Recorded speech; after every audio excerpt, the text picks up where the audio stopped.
За энэ хуулийн өөрчлөлтүүдийг бол зарим зүйлийг бол дэмжихгүй байна. За яагаад вэ гэхээр бол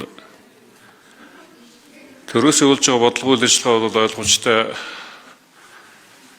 хариуцлагатай уулуурхай дээрээс нь Монгол Улсын эдийн засгийг одоо бас доктортой авч явах асуудал болж чухал байгаа. Гисэн эдий ч орон нутгаар очиход бол ард иргэд мэдээлэлгүй.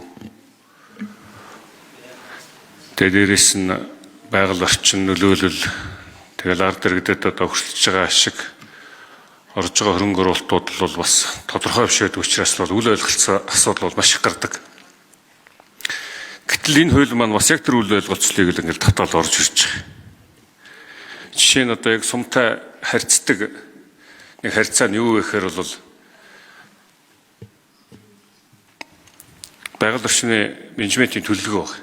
Сум бүрт одоо очиж ард иргэдтэй уулзаж тэр төлөвлөгөөгөө батлуулж ямар ажлууд хийсэн ийгээгүй гэдэг ингээд.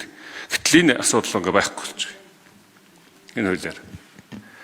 Тэгэхээр дахиад нөгөө ард иргэд маань нөгөө сум орон нутагт маань нөгөө энэ үйл ажиллагаа найчхуу нэг шин төрийн ингээд энэ гурван одоо хоорондын хамтын ажиллагаа бол дахиад холдох нэгэндээ итгэлгүй болж эхэлж байгаа. Тэгэхээр бидний энэ хуулийн төсөл юу харагдаж байна гэхээр хүчээр юмыг авч явах гэсэн. Дахиад нөгөө ард иргэдэд итгэх мэдээлэл одоо хөрөхгүй байх. Ийм үүдийг л нээж юм л да.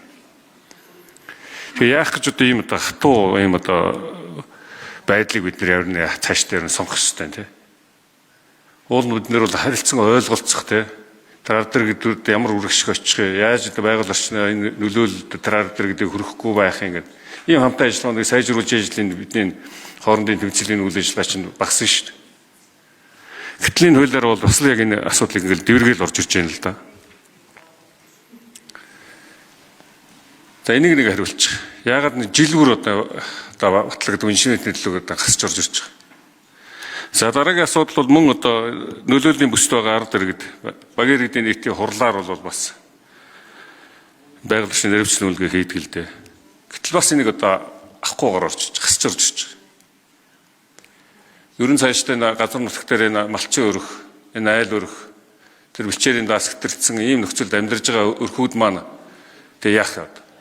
Дээрээс нэгэд бид нар бүгдийг шийдээд явдаг. Тэдний оролцоо, хэлэх үг, хамгаалах, байгаль орчин дээр газар нутагт эзэн байх асуудал байхгүй болох юм уу?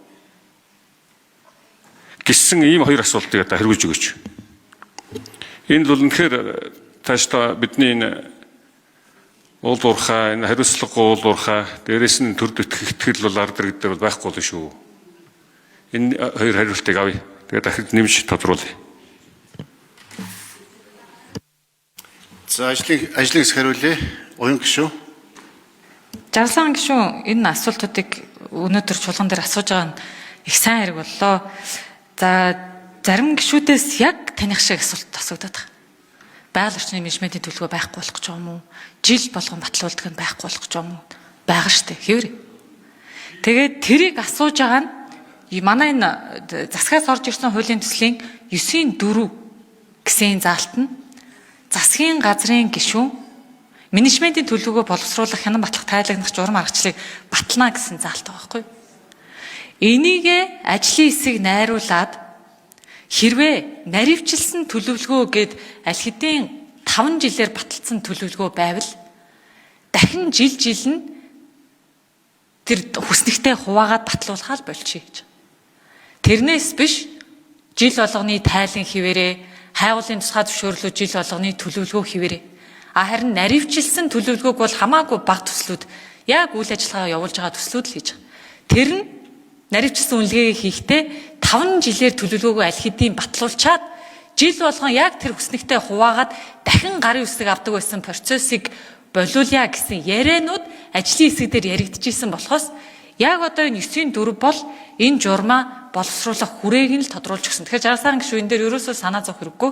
Байгаль орчны менежментийн төлөвлөгөөндөө дурдсан тэр нөхөн сэргээлтийн зардлынхаа 50% нь жил болгондоо суугаад явна. Харин наривчилсан үнэлгээтэй байлаа ч гэсэн 5 жилээр менежментийн төлөвлөгөөнд батлагдчихад тэр нь жил болгон хэрвээ өөрчлөгдөхгүй бол явах хэдий ч хэрвээ өөрчлөлт орох юм бол заавал тэрийгэ дахин хянуулж батлуулаа гэсэн зүйлүүд ажлын хэсэг дээр яригдж байсан нь ингээ манай гишүүд нэлээд анхааралтай сонссон байгаа даа. За багийн иргэдийн нийтийн хуралтай холбоотой заалтыг 10.5 байгаа. Маргааш бид нэр хураах байх. Гүйцэн боловсруулах аваад хураасан байгаа.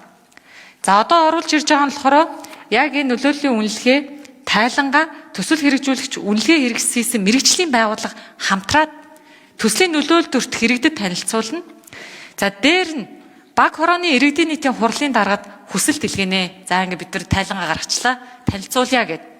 Тэгэнгүүт 30 хоногийн дотор уг асуудлаар хурлаа хуралдуулаад өгөөч гэж. Хуралдуулах зохицуулт бол угаасаа нэгжийн тухай засаг захиргааны нутаг дэвсгэр түүний нэгжийн тухай хуулиараа явчихж байгаа.